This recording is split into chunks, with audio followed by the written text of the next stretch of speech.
G'day, welcome back to the channel and welcome to another crazy dose of EV and net zero insanity in MGUY EV news for Saturday the 3rd of May 2025. Be sure to follow me on X for more content, links in the description, and please make sure you're subscribed and have enabled all notifications so you don't miss out on any future videos.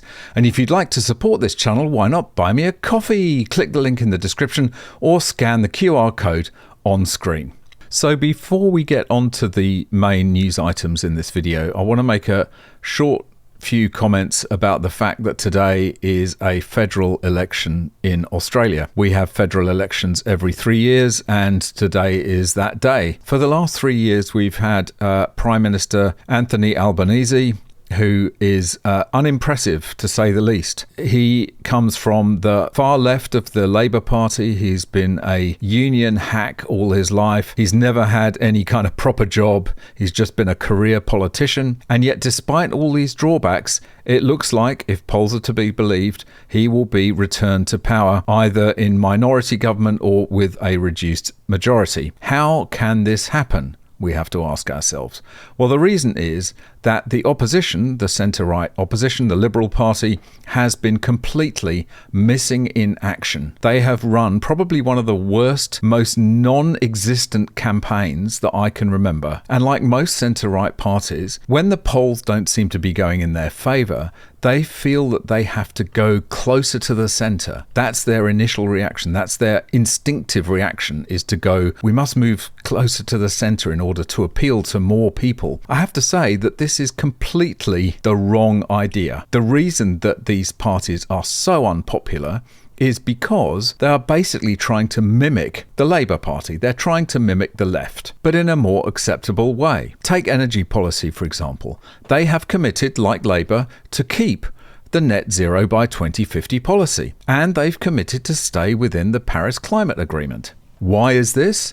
Because they're scared of the backlash. And what people want is an alternative. Just take a look at the victory of Donald Trump in America. He is the antithesis of the Democrats, and he made no attempt to try and be like Joe Biden, and he won a resounding victory. And that is what the Liberal Party should have done here. They should have abandoned net zero. They should have withdrawn from the Paris Agreement on climate. They should have had the courage of their convictions and stand up for the principles they believe in, rather than watering them down just to be more like Labour. This is it's an absolutely disastrous policy, but it's what centre-right parties do all the time. They feel they need to, if they're not doing so well, they feel they need to go closer to the centre, closer to the sensible centre. But in fact, that is the opposite of what they should be doing. If they had said, we are going to abandon net zero, we're going to leave the Paris Climate Agreement, and we are going to make electricity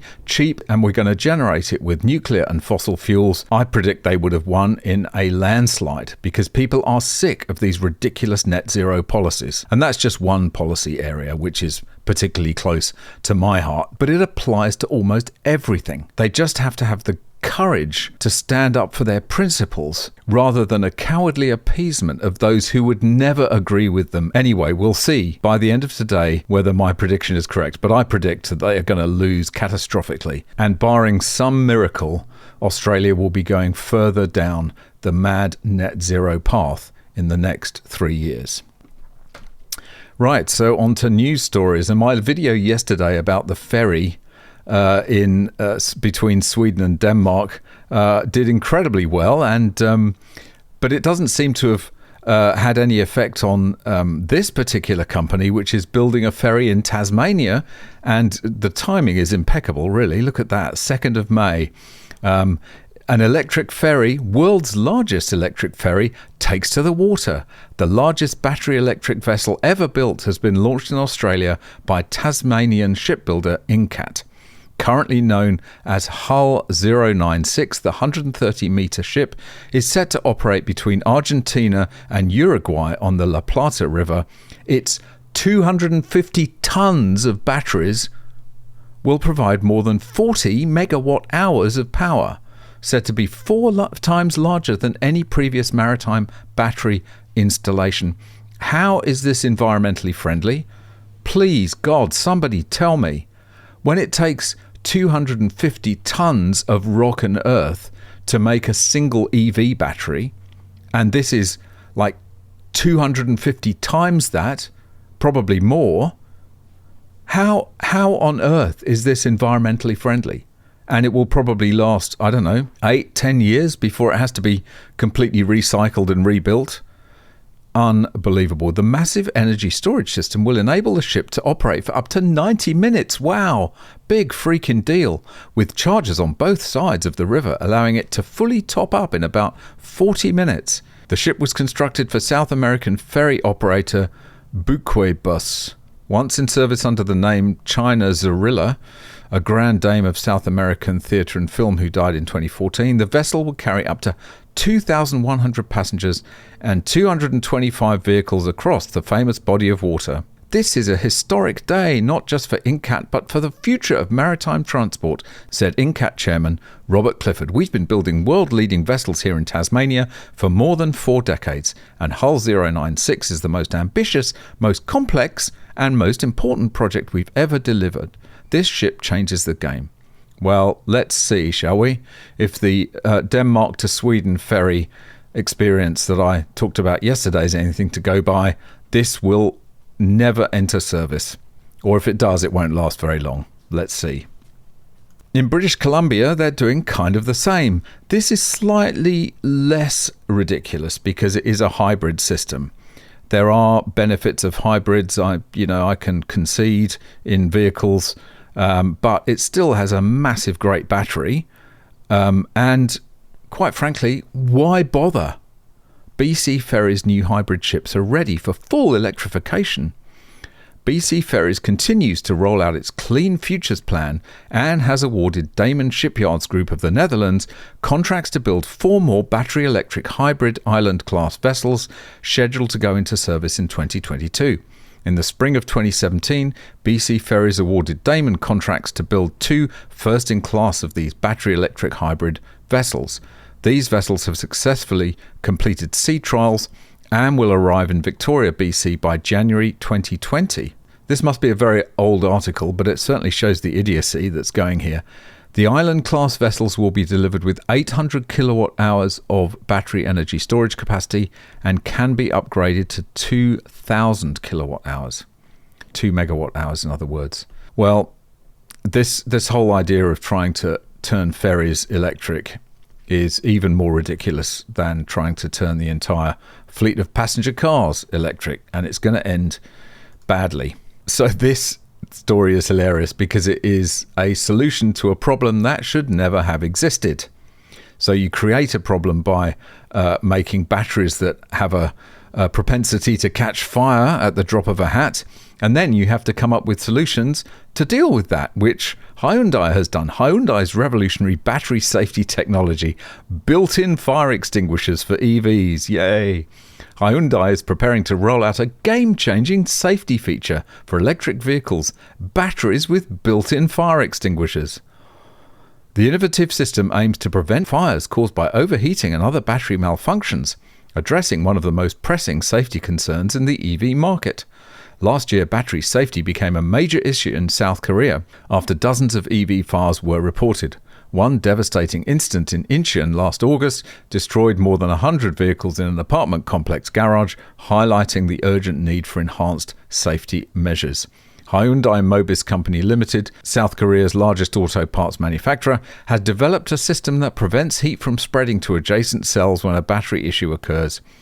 The company's technology works by spraying a specialized material when the battery catches fire, effectively containing the problem before it escalates.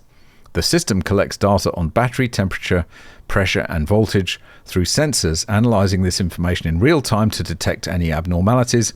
When problems are identified, the BSA battery safety assessment software makes rapid decisions to activate the fire suppression system, and a solution to a problem that should never have existed.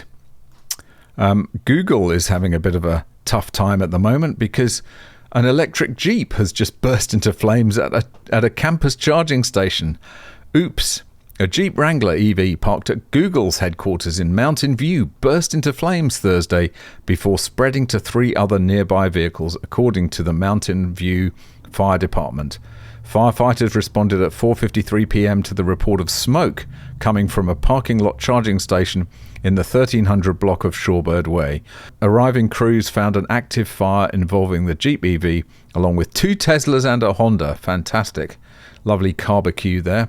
Using a pre-connected hose line, firefighters got the flames under control and prevented the spread to additional vehicles in the area, MVFD said. There's a couple of fires actually that have happened in charging stations. Here's another one in Bangkok. EV suspected in blaze at Bangkok Tower in Bang Rak. Scores of tenants were forced to evacuate from an 8-storey building on Surasak Road in Bangkok's Bang Rak district this morning after a fire broke out in its underground parking lot. Thick smoke rose through the building and was visible from outside. The building's website indicates that the lower floors are used as offices while higher floors serve as residences.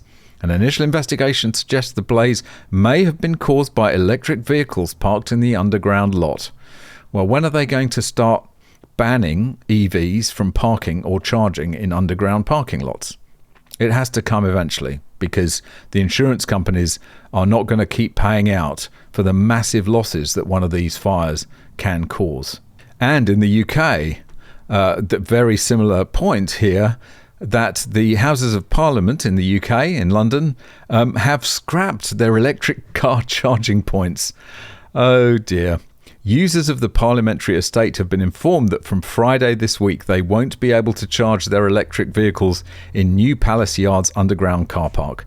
These charging points are due to be removed on health and safety grounds, following a review by the safety and fire teams, and in consultation with the chair of the administration committee.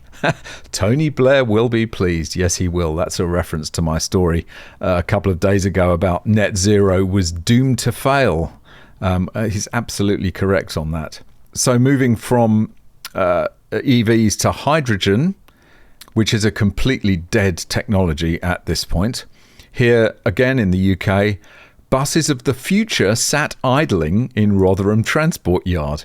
They were intended to represent the future of public transport, environmentally clean double-decker buses powered by hydrogen cells. 20 gleaming vehicles were introduced in Merseyside to a considerable fanfare less than 2 years ago. A bit like the ferries. Liverpool City Region's mayor declared the momentous event would help them achieve net zero by 2040. Yet sharp-eyed locals in North Anston, Rotherham can bear witness to the fact that at least half of those buses have reached something of an unexpected terminus.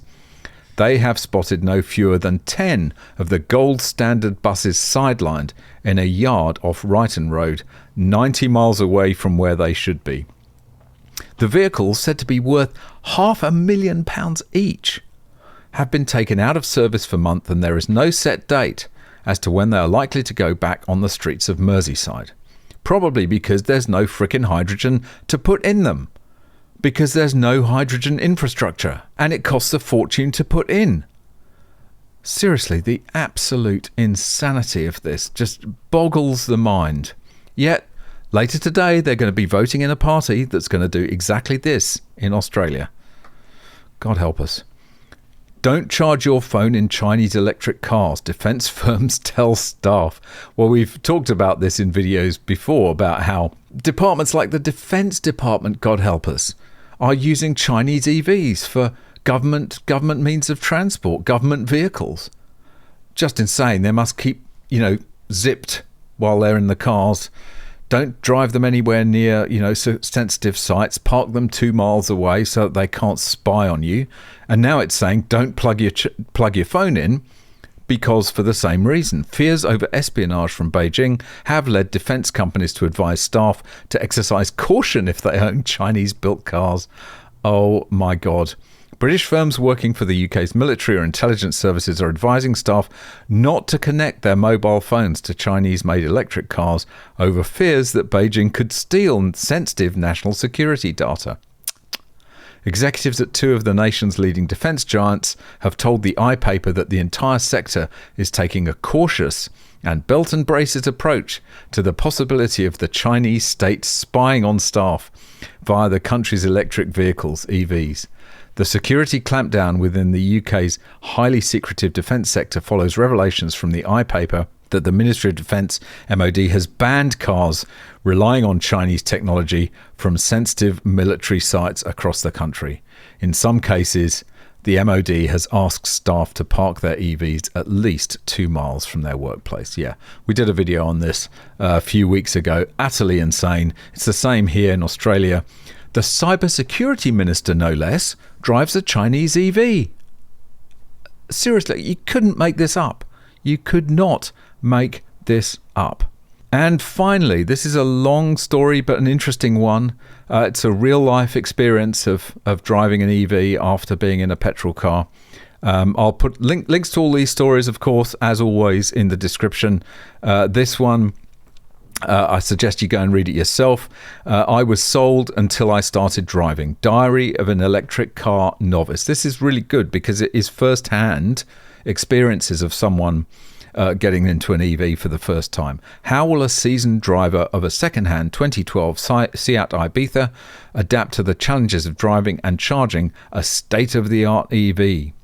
Stepping into Lexus's all-electric RZ450e was how I imagined Tony Stark felt the first time he fired up the Iron Man suit.